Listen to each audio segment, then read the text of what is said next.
Hello friends, कैसे हैं आप। Welcome to सोटीरियो। आशा करता हूँ आप सभी लोग अच्छे होंगे। और जैसे कि हमने पिछली वीडियो में पहले चैप्टर जेनेसिस पहले चैप्टर को हमने स्टडी किया था। चलिए शुरू करते हैं हम जेनेसिस चैप्टर 2। तो जेनेसिस चैप्टर 2 जो है स्टडी करते हैं और इसकी इंट्रोडक्शन में चलते हैं। और यहाँ पर हम देखते हैं जेनेसिस चैप्टर 2 एक्चुअली क्या है। आपने जब पिछले चैप्टर में देखा था, एक पहले चैप्टर में, कि परमेश्वर ने आदम और हवा को बनाया था, एक इंसान को बनाया था अपने स्वरूप में। और दूसरे चैप्टर में हम क्या देखते हैं, उसका एक्सप्लेनेशन हमें समझ में आता है किस तरीके से परमेश्वर ने इंसान को बनाया। तो ये सारी चीज़ें आपको यहाँ पर मिल जाएंगी समराइज्ड किए हुए कि परमेश्वर ने किस तरीके से इंसान को बनाया है, क्या क्या रूल्स परमेश्वर ने दिए थे। इवन कि पहले चैप्टर में आपको काफ़ी कॉम्प्रेस्ड रूप में एक 2 सेंटेंसेस में आपको सारी चीज़ें समझा दी कि परमेश्वर ने छठे दिन आदम और हवा को या फिर आदमी और औरत को बनाया था अपने स्वरूप पे। और यहाँ पर पूरे दूसरे चैप्टर में उसका बनाने का तरीका किस तरीके से बनाया है वो पूरा बताया गया है। तो चलिए आगे चलते हैं हम कि दूसरे चैप्टर में किस तरीके से परमेश्वर ने आदमी को या फिर इंसान को बनाया। तो सबसे पहले हम देखते हैं कि ये चैप्टर जो शुरू होता है वो कौन से मोड से होता है। The completion of creation and rest, कि सृष्टि का बनाया जाना और क्या है, सृष्टि का बनाया जाना और परमेश्वर का आराम करना। तो दूसरा अध्याय उसकी 1 से लेकर 3 आयत में हम पढ़ते हैं। तो 1 से लेकर 2 में लिखा हुआ है the heavens earth and all their host are completed. तो पहली और दूसरी आयत में क्या है कि परमेश्वर ने सारी दुनिया को बनाना, सब कुछ बनाने को क्या किया, कंप्लीट किया। और तीसरी आयत में क्या लिखा हुआ है कि परमेश्वर ने क्या किया, उनको बनाने के बाद आराम किया। राइट। तो जैसे कि मैंने आपको अभी बताया है पहले कि जो दूसरा चैप्टर है वो पहले चैप्टर की जो ह्यूमन को या फिर इंसान को जो बनाने वाला जो प्रोसेस था उसका जो है आगे एक्सप्लेनेशन है इसमें। तो वो हम आगे देखते हैं क्योंकि यहीं पे हमें तीसरी आयत में ये क्रिएशन जो है कंप्लीट बता दी जाती है। चलिए आगे बढ़ते हैं। आगे इस चैप्टर में क्या लिखा हुआ है, creation account focused on humanity. तो यहाँ पर हमें एक चीज़ समझ में आती है कि जो भी परमेश्वर ने बनाया था, तो अगर हम इस दूसरे चैप्टर को देखें, 6 दिनों में परमेश्वर ने बहुत सारी चीज़ों को बनाया था, लेकिन उन सारी चीज़ों के ऊपर इतना फोकस नहीं किया। लेकिन ये दूसरे अध्याय में सिर्फ और सिर्फ ह्यूमैनिटी के बारे में ज़्यादा फोकस किया गया है और ह्यूमैनिटी के बारे में एक्सप्लेन किया गया है। इवन कि सारी चीज़ों को बनाया गया था, तो उन सारी चीज़ों के बारे में ज़्यादा इन्फॉर्मेशन नहीं दी गई है। तो चलिए हम देखते हैं कि ह्यूमैनिटी के बारे में यहाँ पर क्या क्या चीज़ें फोकस की गई है। तो पहली 4 आयत में लिखा हुआ है introduction to the detail creation account of man, कि इंसान की पूरी क्रिएशन कैसे हुई उस चीज़ के बारे में 4 आयत में लिखा हुआ है। तो यहाँ पर क्या बताया है, 5वीं और 6ठी आयत में क्या बताया हुआ है कि उस टाइम पे क्या होता था कि बारिश तो होती नहीं थी। तो बारिश नहीं होती थी तो क्या होता था, धरती से कोहरा उठता था। मतलब जैसे हम कहें कि धुंध जैसे धरती से जैसे पसीना जिसको बोलते हैं कि वो निकलता था। तो उससे क्या होता था कि धरती जो है सिज जाती थी। तो पेड़ पौधों को इस तरीके से वाटरिंग होती थी, इस तरीके से उनकी सिंचाई होती थी। तो वहाँ पर इस कॉन्सेप्ट से क्या हुआ कि परमेश्वर ने क्या किया, उससे धरती से क्या बनाया, कि पुतला बनाया, ठीक है, और उसके अंदर क्या है, अपना श्वास फूका। राइट। और फिर 7वीं आयत में लिखा है God form man from the dust. और जो मैंने अभी बताया कि परमेश्वर ने इंसान को मिट्टी से बनाया और उसके अंदर क्या है, अपना श्वास फूका। तो यहाँ पर हमें एक चीज़ समझ में आती है कि पहली बात तो यह है कि इंसान जो है मिट्टी से बनाया गया है, किसी और चीज़ से नहीं बनाया गया है। और दूसरी चीज़ ये है कि इंसान के अंदर परमेश्वर का जीवन है। परमेश्वर ने अपना श्वास जो है इंसान के अंदर फूंका। बाकी सारी चीज़ों को परमेश्वर ने क्या किया है, शब्द से बनाया है। लेकिन यहाँ पर जो हमें कॉन्सेप्ट समझ में आता है वो ये है कि परमेश्वर ने इंसान को अपने हाथों से बनाया, अपनी मेहनत करके परमेश्वर ने बनाया है, अपनी डिविनिटी परमेश्वर ने इंसान के अंदर डाली है। राइट, चलिए आगे चलते हैं। आगे क्या पढ़ते हैं, देखें द गार्डन ऑफ ईडन। तो यहाँ पर हमें 8 आयत से लेकर 14 आयत में हमें अदन की वाटिका के बारे में समझ में आता है कि परमेश्वर ने कैसे अदन की वाटिका को बनाया। अदन की वाटिका को हम देखते हैं कि 8 से 9 आयत में God plants the garden of Eden and place man there. तो परमेश्वर ने अदन की वाटिका को, उसका सबसे ज़्यादा महत्वपूर्ण चीज़ ये है कि परमेश्वर चाहता था कि इंसान एक अच्छी जगह पे रहे। और यहाँ पर स्कॉलर्स ये भी बोलते हैं ये स्वर्ग का ही प्रतिबिंब है। जैसे स्वर्ग में सब कुछ परमेश्वर ने बनाया है या स्वर्ग जैसा है, वैसा ही जो अदन की वाटिका भी वैसे ही दिखती थी। तो वो कंसेप्ट यहाँ पर भी आता है कभी कभी, कुछ साइंटिस्ट ऐसे भी बोलते हैं। लेकिन मैं ये मानता हूँ कि हो सकता है कि ये बहुत ज़्यादा अद्भुत होगा, लेकिन यहाँ पर मैं सबसे ज़्यादा इम्पोर्टेंट तो मैं इस चीज़ को दूंगा कि परमेश्वर चाहता था कि इंसान को सबसे ज़्यादा अच्छी चीज़ में रखा जाए, जहाँ पर उसको कोई भी प्रॉब्लम ना हो और हर एक चीज़ उसको अवेलेबल हो। राइट, और दूसरी जो है आगे 10 से लेकर 14 आयत में देखते हैं डिस्क्रिप्शन ऑफ 4 रिवर्स, और उसमें ये भी लिखा हुआ है कि उसमें 4 नदियाँ बहती थी। अब यहाँ पर जो नदियों का जो कॉन्सेप्ट, आप बोलोगे कि भाई बाग बना दिया, ठीक है, ये नदियों का क्या सिस्टम है, क्यों ये नदियों के बारे में बीच में क्यों आ गया। देखो जहाँ पर अगर नदियाँ हैं, जो पुराने टाइम पे नदियों का बहुत ज़्यादा इम्पोर्टेंट होता था, लोग उसकी इम्पोर्टेंस को समझते थे। पता नहीं आज लोग उस चीज़ के बारे में ज़्यादा इम्पोर्टेंस नहीं देते, क्योंकि हमारे घरों में ट्यूबवेल्स, टैप्स और वाटर वर्क्स जैसी फैसिलिटीज़ आ गई हैं। लेकिन उस टाइम पे सभी लोग जो है नदियों के ऊपर डिपेंड होते थे, और जो लोग नदियों के पास रहते थे, नज़दीक रहते थे, उनको किसी भी ज़्यादातर लोगों को किसी भी चीज़ों की प्रॉब्लम्स नहीं आती थी, क्योंकि उनको वहाँ पर पेड़ पौधे ज़्यादा होते थे, इसलिए अच्छे फ्रूट्स और वनस्पति वहाँ पर अवेलेबल हो जाते थे। राइट, और यहाँ पर 4 नदियों का जिक्र है, पिशोन, गिहोन, टिग्रिस और इफ्रेटिस। तो इसलिए यहाँ पर ये 4 नदियाँ भी इम्पोर्टेंट है कि एक बाग में 4 नदियाँ बहती थी। इस कारण से आप समझ सकते हैं कि वो जो बाग होगा वो अदन का, वो कितना ज़्यादा खिला होगा, कितना ज़्यादा हरा भरा होगा, जहाँ पर कोई भी सूखा नहीं होगा, है ना। तो अगर सब कुछ इतनी प्लेंटी में है, उनको पानी की कोई दिक्कत नहीं आ रही है, कुछ नहीं आ रहा है, तो सब कुछ अवेलेबल है। राइट, तो वो कोई भी एक्स्ट्रा एफर्ट करने की ज़रूरत नहीं है। तो उनका सिस्टम मतलब एक इकोसिस्टम की तरह काम कर रहा है। पानी की भी अवेलेबिलिटी है, सारे पेड़ पौधे भी उधर है, हर एक तरीके के प्लांट्स है, वो हम आगे देखेंगे। कि यहाँ पर देखो 8 से 9 आयत में हमें देखता है कि लिखा है कि परमेश्वर ने अदन की वाटिका में जो रखा था, जिस अदन की वाटिका में रखा था, वहाँ पर हर एक तरीके के पेड़ पौधे वहाँ पर लगाए थे। तो ये हमें कॉन्सेप्ट वहाँ पर समझ में आता है। तो चलिए हम आगे बढ़ते हैं।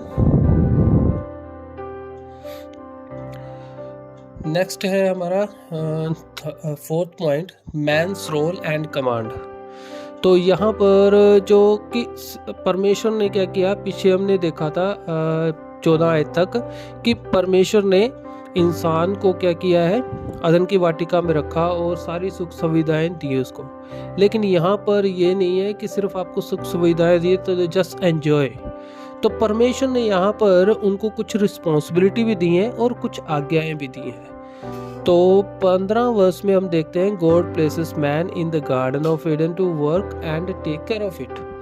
तो परमेश्वर ने क्या किया है कि इंसान को अदन की वाटिका में रखा, इसलिए नहीं कि भाई आराम करके खाता पीता रह, बस सारे पेड़ों के फल हैं तेरे पास, तू बस एंजॉय कर। नहीं, इसलिए कि भाई उसमें काम करना है और काम भी करना है और उसकी देखभाल भी करनी है, तो इट इज़ नॉट फ्री।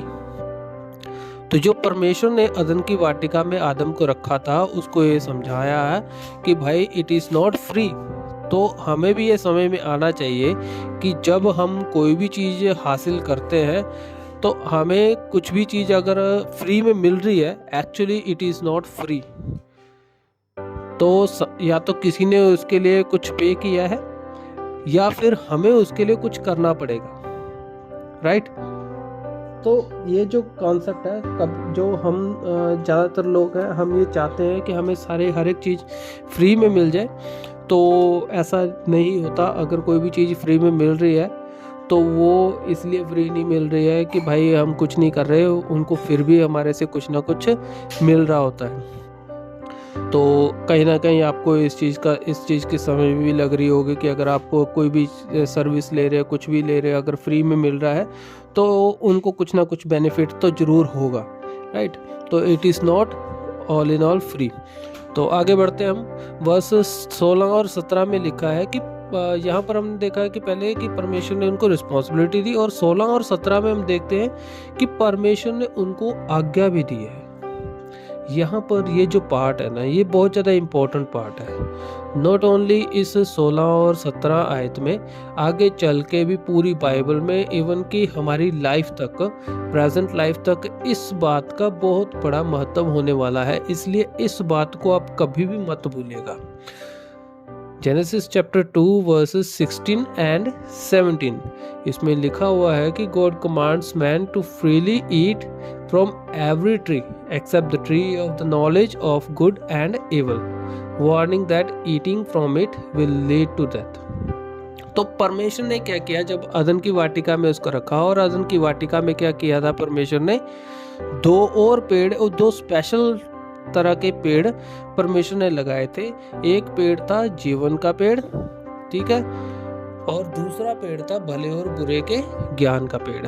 पिछला सेक्शन पढ़ा है ना, 8 से लेकर 14 आयत तक, अगर आप उसमें पढ़ेंगे तो आपको पता चलेगा कि परमेश्वर ने अदन की वाटिका में दो और पेड़ बनाए थे। लेकिन यहाँ पर 16 और 17 आयत में हमें ये समझ में आता है कि परमेश्वर ने दो पेड़ तो लगाए थे, लेकिन परमेश्वर ने उनमें से क्या कहा कि तुम वैसे तो बाग में जितने पेड़ हैं उन सबके फल खा सकते हो, लेकिन except tree of the knowledge of good and evil, लेकिन सिर्फ जो है भले और बुरे के ज्ञान का जो पेड़ है उसका फल नहीं खाना, उसके लिए मना कर दिया।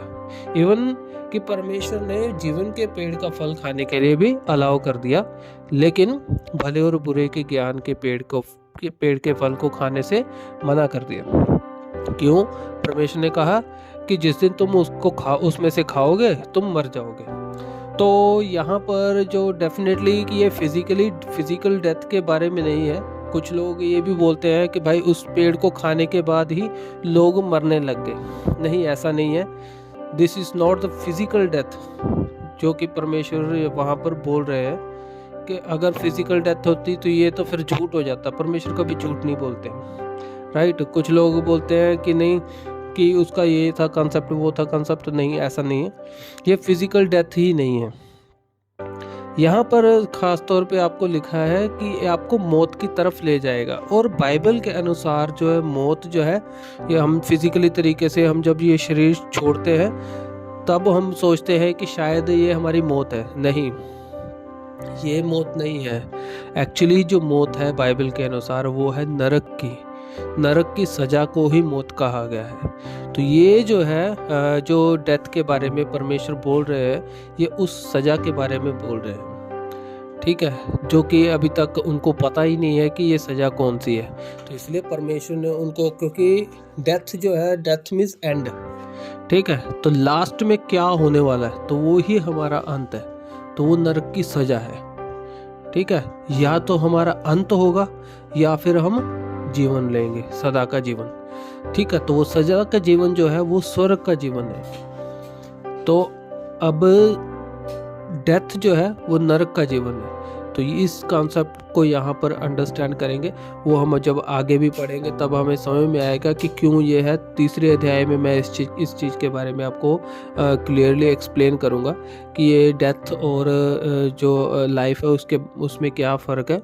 इवन कि न्यू टेस्टामेंट में यीशु मसीह ने भी इसको क्लियर किया है, मार्ग, सत्य और जीवन मैं ही हूँ। तो अगर जीवन वो है तो ये पेड़ और उनमें क्या समानताएं हैं, तो उसके साथ भी हम देखेंगे। राइट, चलिए आगे बढ़ते हैं। नेक्स्ट है हमारा 5th सेक्शन, ये है क्रिएशन ऑफ वुमेन। देखो अभी तक हमने देखा कि परमेश्वर ने आदमी को बनाया। जैसे कि मैंने आपको पहले बताया था कि जो पहला चैप्टर है वो है फुल क्रिएशन के बारे में, जिसमें कि परमेश्वर ने सब कुछ बनाया, और उसमें ये भी लिखा हुआ है कि परमेश्वर ने इंसान को बनाया नर और नारी करके। अब यहाँ पर हमें ये समझ में आ रहा है कि परमेश्वर ने पहले आदमी को बनाया और फिर औरत को बनाया। तो जैसे मैंने पहले बोला था कि ये जो दूसरा अध्याय है वो पहले अध्याय का एक्सप्लेनेशन है। तो इस तरीके से इन सारी चीज़ों से हमें समझ में आता है कि क्यों ये बात क्लियर होती है। और ये मैं बार बार इसलिए बोल रहा हूँ कि ये एक पैटर्न है, और इस तरीके से ही हम चीज़ों को समझ सकते हैं कि अगर ये यहाँ पर पैटर्न है, अगर दूसरी जगह पे भी इस तरीके से चीज़ों को लिखा गया है इसका मतलब है कि वो भी एक पैटर्न हो सकता है। तो आगे इन चीज़ों को हम और भी सीखेंगे। इसको हम फिगर ऑफ स्पीचेस भी बोलते हैं कि किस तरीके से उन चीज़ों को बोला गया है। तो आगे उन चीज़ों को हम जब समझेंगे तो मैं आपको बताता रहूँगा। तो यहाँ पर 18 और 20 आयत में लिखा है कि परमेश्वर ने देखा है कि इंसान जो है, क्या आदमी जो है, जो आदम था वो अकेला था अभी, क्योंकि अभी सिर्फ परमेश्वर ने आदम को ही बनाया था। तो परमेश्वर ने क्या कहा कि चलो ऐसा करते हैं कि इसके लिए हम एक जोड़ीदार बनाते हैं, इसके लिए एक सहायक बनाते हैं। तो सहायक बनाने के लिए परमेश्वर को उसके लिए कोई फ्रेंड वगैरह बनाना पड़ेगा। तो परमेश्वर ने कहा कि चलो देखते हैं कि किसको अपना दोस्त बनाता है। तो जब भी हमें किसी की ज़रूरत पड़ती है, हम बाहर जाते हैं, लोगों की तरफ देखते हैं, तो हम दोस्त बनाते हैं ना। तो परमेश्वर ने देखा कि चलो देखते हैं किसको अपना दोस्त बनाता है। तो परमेश्वर ने क्या किया, एक एक करके सभी जानवरों को उसके पास भेजना शुरू किया। तो जैसे भी उसने देखा कि उसके पास एक लायन आया, उसने बोला yes this is a lion, ये एक शेर है, ठीक है। हर एक जानवरों के उसने नाम रखे, लेकिन कोई भी जो है उतना कैपेबल नहीं था जो कि आदम के साथ मैच कर सके या फिर आदम उसको अपना दोस्त बना सके। तो भाई आहिस्ता आहिस्ता उनके नाम रख दिए, वो चले गए अपने अपने घर। शेर जो अपनी गुफा में चला गया, ठीक है। पंछी अपने घोंसलों में चले गए, बाकी सारे जानवर अपने अपने घरों में चले गए, आदम फिर अकेला रह गया। तो यहाँ पर जो है परमेश्वर ने क्या सोचा कि भाई यहाँ पर आदम के लिए एक सहायक होना चाहिए। तो उसके लिए क्या होना चाहिए कि भाई ऐसा सहायक होना चाहिए जो आदम की तरह ही हो और आदम के साथ रहे या आदम जैसा ही हो। तो क्या किया परमेश्वर ने, 21 और 20 आयत में क्या किया कि आदम को बेहोश कर दिया। इसको हम फेस्ट एनेस्थीसिया भी बोलते हैं, जो कि परमेश्वर ने इंसान को दिया, बेहोश किया। और वहाँ पर परमेश्वर ने क्या किया, आदम की एक पसली को निकाला और उससे क्या किया, औरत को बनाया। अब यहाँ पर सबसे बड़ी मज़ेदार बात आती है। तो ये 23 आयत में अब जब देखते हैं, अब बाकी सारे जब जानवरों को लेके आए परमेश्वर उसके सामने, तो भाई उसने कुछ नहीं बोला, उनके नाम रखे, तो भाई वो अपने घर। लेकिन जब परमेश्वर औरत को उसके सामने लेके आया, उस आदम के सामने लेके आया, तो आदम एकदम से बोला वाह।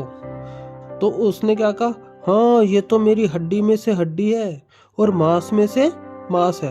तो एकदम से क्या किया, उसने उसको पहचान लिया और उसको एक्सेप्ट कर लिया एज ए पार्टनर, ठीक है। उसने उसको बोला कि दिस इज माइन। बाकी किसी को भी उसने नहीं बोला कि ये मेरा है। लेकिन यहाँ पर जब परमेश्वर ने औरत को उसके सामने लेके आए, तो तब वो मान गया कि हाँ कि ये मेरी है। अब एक और चीज़ मैं आपको यहाँ पर फोकस करवाना चाहता हूँ कि अगर परमेश्वर आदमी को मिट्टी से बना सकते थे और उसके अंदर वो अपने जीवन का श्वास फूंक सकते थे, तो क्या परमेश्वर दोबारा एक और औरत इस तरीके से नहीं बना सकते थे क्या? बना सकते थे ना। तो फिर परमेश्वर को एक अलग तरीके का पैटर्न या फिर अलग तरीके से क्यों काम करने की ज़रूरत पड़ गई कि परमेश्वर ने आदमी की पसली निकाली और फिर क्या है उससे एक औरत बनाई। अब यहाँ पर सोचने वाली बात यह है, अब मैं ये मानता हूँ कि परमेश्वर ने वो पसली इसलिए बनाई ताकि आदम उसको समझ सके कि ये उसकी है भाई, this is his own body. अगर परमेश्वर उसको अलग से बनाता तो फिर भी तो अलग ही होती है ना, दूसरी बॉडी होती है, दूसरा शरीर होता। लेकिन परमेश्वर ने उसके शरीर से निकाला उसको ताकि वो उसको फील कर सके कि ये उसका शरीर है। तो ये बहुत ज़्यादा इम्पोर्टेंट चीज़ है। तो अगर आप इसको सोचोगे, इसके ऊपर गौर करोगे तो आपको बहुत ज़्यादा गहरी बातें समझ में आएंगी। चलिए आगे चलते हम वर्सेस 24 से लेकर 25 तक हम देखते हैं कि परमेश्वर ने यहाँ पर क्या किया है। फिर उनको एक ये जो पहली मैरिज अब भी हम बोलते हैं कि परमेश्वर ने कंडक्ट की, यहाँ पर क्या किया है कि आदमी ने औरत को स्वीकार किया और उसने क्या बोला कि भाई आदमी और औरत दोनों क्या होंगे, अपने अपने परिवारों को छोड़कर एक दूसरे के साथ जुड़े रहेंगे। मेरा कहने का मतलब ये नहीं है कि जॉइंट फैमिलीज या वगैरह नहीं होनी चाहिए। यहाँ पर जो मेन कॉन्सेप्ट ये है कि मैरिज के ऊपर है, ठीक है, कि कैसे परमेश्वर ने आदम और हवा को बनाया और उनको एक होने के लिए ही बनाया है। तो वहाँ पर कोई भी उनके रिलेशनशिप में ना आए, इस कारण से इस कॉन्सेप्ट को यहाँ पर रखा गया है। और एक और चीज़ यहाँ पर है कि 24 और 25 आयत में लिखा है, the man and women are naked but feel not shame. वो नंगे थे लेकिन फिर भी उनको शर्म नहीं आती थी। मतलब अब आप कहोगे तेरे को शर्म नहीं आती, तो वो वाली शर्म नहीं, मतलब उनको ये फील नहीं होता था कि भाई कि हम नंगे हैं या हमने कुछ पहना नहीं होता या फिर हमने कुछ नहीं पहना हुआ। तो ये था ग्रेस, ये था परमेश्वर का अनुग्रह, ठीक है। और सिर्फ इस टॉपिक के लिए मैं अलग से एक वीडियो बनाऊंगा, तो वो भी मैं आप लोगों के साथ शेयर करूंगा। लेकिन ये जो टॉपिक है बहुत ज़्यादा इंटरेस्टिंग है, तो इसलिए मैं इस टॉपिक के ऊपर आपका फोकस लेके आना चाहता हूँ कि क्यों वो शेम फील नहीं करते थे, इवन दो कि वो नंगे थे, परमेश्वर के सामने भी वैसे ही जाते थे, लेकिन वो शेम फील नहीं करते थे। और आगे जब हम 3rd चैप्टर पढ़ेंगे तो आपको समझ में आ जाएगा कि इस कॉन्सेप्ट का और क्या महत्व है। और जब मैं उसके लिए मैंने जो बोला है कि दूसरी एक और वीडियो बनाऊंगा, एक और कॉन्सेप्ट, साइंटिफिक कॉन्सेप्ट है एक, और साइंटिफिक कॉन्सेप्ट और बिब्लिकल कॉन्सेप्ट के साथ मिलाकर जो है एक कॉन्सेप्ट तैयार किया मैंने, तो वो आपके साथ मैं ज़रूर शेयर करूँगा, तो वो भी काफ़ी हेल्पफुल होगा। जस्ट थिंक दैट कि वो एक आपके लिए नई नॉलेज होगी, ठीक है, not to believe but to learn. और अगले चैप्टर में हम देखेंगे कि किस तरीके से इन्होंने जिस आज्ञा को परमेश्वर ने दिया था उस आज्ञा को तोड़ दिया और कैसे उन लोगों ने परमेश्वर के क्रोध का सामना किया। यहाँ पर परमेश्वर कितना काइंड है उनके साथ। और तीसरे अध्याय में हम देखेंगे कि परमेश्वर कितना जो उनके साथ क्रूर हो गए। तो हम जब अगली वीडियो बनाएंगे और तीसरे चैप्टर में स्टडी करेंगे तब हम गहराई से जानेंगे कि सच में परमेश्वर ने बुरा किया था या अच्छा किया था। अगर आप लोग जानते हैं कि परमेश्वर ने इंसान के साथ क्या किया था या फिर इंसान ने क्या किया था, सही किया था, गलत किया था, प्लीज़ कमेंट बॉक्स में ज़रूर लिखिएगा।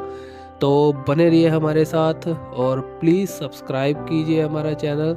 और ज़रूरी जो एक बात बोलना चाहूँगा, अपने दोस्तों और रिश्तेदारों को ज़रूर शेयर कीजिएगा। देखिए जो ये नॉलेज मैं आपको दे रहा हूँ ये उनके बहुत ज़्यादा काम आएगी। इवन दो कि आप अगर बाइबल के बारे में बहुत कुछ जानते हैं तो प्लीज़ उनको ये वीडियो ज़रूर शेयर कीजिएगा। क्यों? क्योंकि यहाँ पर जो मैं आपको नॉलेज दे रहा हूँ, जो मैं वीडियोस बना रहा हूँ, बिल्कुल 0 लेवल के लोगों के भी समझ में आने वाली है। और इतनी ज़्यादा मैं बहुत बड़ी थियोलॉजी की बातें नहीं सिखा रहा हूँ, सिर्फ छोटी बातें ही मैं आपको समझा रहा हूँ जो कि एक आम इंसान को समझने के लिए पर्याप्त है। तो इवन कि अगर आपको कोई भी ऐसी चीज़ है जो नहीं भी समझ में आती, तो आप लोग कमेंट बॉक्स में हमें डाल सकते हैं।